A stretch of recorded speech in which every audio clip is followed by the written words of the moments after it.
İlem eyyuhel aziz. Tefekkür gafleti izale eder. Dikkat, teammül, efham zulümatlarını dağıtıyor. Lakin nefsinde, batınında, hususi ehvalinde tefekkür ettiğin zaman derinden derine tefsilat ile tetkikat yap.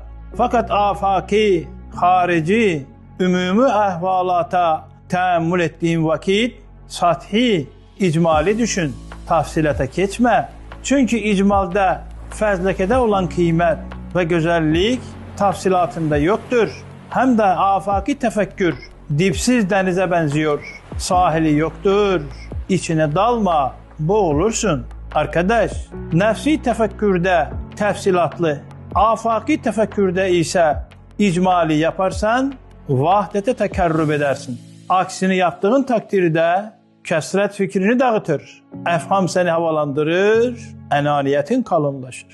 Gafletin kuvvet bulur, tabiiyete kalbeder.